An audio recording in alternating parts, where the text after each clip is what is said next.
अब बात करेंगे देश के दूसरे सबसे महत्वपूर्ण और संवैधानिक पद की, यानी कि उपराष्ट्रपति की।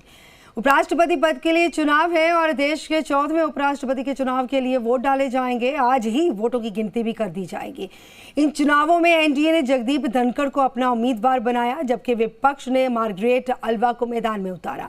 हालांकि राष्ट्रपति चुनाव की तरह ही इन चुनावों में भी विपक्ष की एकजुटता तार तार होते हुए दिख रही है।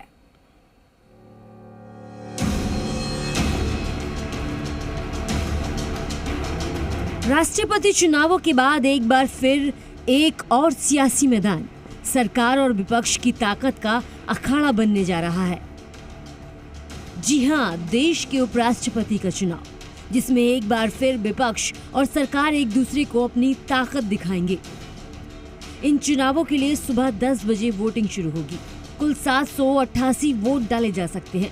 इसमें लोकसभा के 543 सांसद और राज्यसभा से 243 सदस्य वोट करते हैं।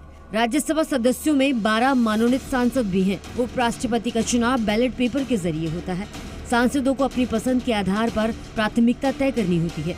उन्हें उम्मीदवारों को 1-2 की तरह प्राथमिकता देनी होती है। एनडीए की ओर से उपराष्ट्रपति चुनावों के लिए बंगाल के मौजूदा राज्यपाल जगदीप धनखड़ को उम्मीदवार बनाया गया है। दो विपक्ष ने मार्गरेट अल्वा को अपना उम्मीदवार बनाया है। राष्ट्रपति चुनावों की ही तरह इस बार भी एनडीए की जीत लगभग तय मानी जा रही है। बीजेपी अपने अकेले दम पर जगदीप धनखड़ को चुनाव जिताने की स्थिति में है। पार्टी के पास लोकसभा में 303 तो राज्यसभा में 91 सदस्य हैं। वोटिंग से पहले शुक्रवार देर शाम संसद के लाइब्रेरी बिल्डिंग में एनडीए सांसदों की बैठक भी हुई।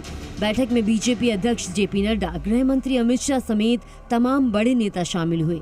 इस बैठक के दौरान उपराष्ट्रपति चुनाव में इनवैलिड वोटिंग की संभावना को रोकने के लिए अभ्यास कराया गया।